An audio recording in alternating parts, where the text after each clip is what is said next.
തിരുവനന്തപുരം നഗരൂരിൽ പോലീസിന് നേരെ ഗൂണ്ടാ സംഘത്തിന്റെ ആക്രമണം. 2 പേർ അറസ്റ്റിലായി. 4 വയസ്സുള്ള കുട്ടിയെ തട്ടിക്കൊണ്ടുപോകാൻ ശ്രമിക്കുന്നതിനിടെ സ്ഥലത്തെത്തിയ SIക്കും സംഘത്തിനും നേരെയായിരുന്നു ആക്രമണം നടന്നത്. കിളിമാനൂരിനടുത്തുള്ള ഒരു സ്ഥലമാണ് ഈ നഗരൂർ എന്ന് പറയുന്നത്. മേഘന മുരളി തിരുവനന്തപുരം നിന്ന് ചേരുകയാണ്.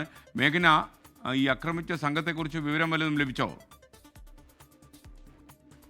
SKN തിരുവനന്തപുരം നഗരൂരിൽ അല്പസമയം മുന്നെയാണ് ഈ പോലീസിന് നേരെ ഗുണ്ടാ സംഘത്തിന്റെ ആക്രമണം ഉണ്ടാകുന്നത്. അക്രമി സംഘം നേരത്തെ തന്നെ ഈ റൌഡി ലിസ്റ്റിലടക്കം ഉൾപ്പെട്ട നേരത്തെ തന്നെ പല പോലീസ് സ്റ്റേഷനുകളിലും നിരവധി കേസുകളുള്ള ആളുകളാണ് എന്നുള്ളതാണ് ഇപ്പോൾ പോലീസ് തന്നെ വ്യക്തമാക്കുന്നത്.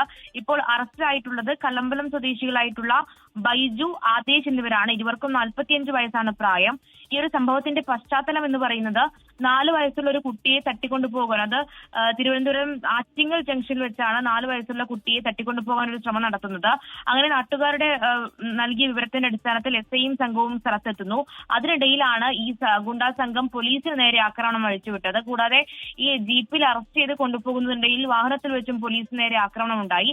നമ്മൾ ഈ ദൃശ്യങ്ങളിൽ കാണുന്നത് പോലെ ഈ ആക്രമികളുടെ ദേഹത്ത് തന്നെ സ്വയം മുറിവേറ്റിട്ടുണ്ട്. അതും ഇവർ ഈ പലതരത്തിലും പോലീസിന് നേരെ ആക്രമിക്കുന്നത് പോലെ തന്നെ ആയുധം കൊണ്ട് സ്വയം മുറിവേൽപ്പിക്കുന്ന ഒരു സംഭവം കൂടി ഉണ്ടായിട്ടുണ്ട് എന്നുള്ളതാണ് പോലീസ് പറയുന്നത്. കൂടാതെ വൈദ്യപരിശോധനയ്ക്ക് ആശുപത്രിയിൽ എത്തിച്ചപ്പോഴും സംഘം പോലീസിന് നേരെയും ആശുപത്രി ജീവനക്കാർക്ക് നേരെയും ആക്രമണം അഴിച്ചുവിട്ടു. എന്തായാലും ഇപ്പോൾ നിലവിൽ ഇരുവരും കസ്റ്റഡിയിലുണ്ട്. നേരത്തെ തന്നെ നിരവധി പോലീസ് സ്റ്റേഷനുകളിലായിട്ട് പല കേസുകളും ഇവർക്കെതിരെ ഉണ്ട്. ഗുണ്ടാ ലിസ്റ്റിൽ ഉൾപ്പെട്ട ആളാണ് എന്നുള്ളതാണ് പോലീസ് ഇപ്പോൾ നൽകുന്ന വിവരം.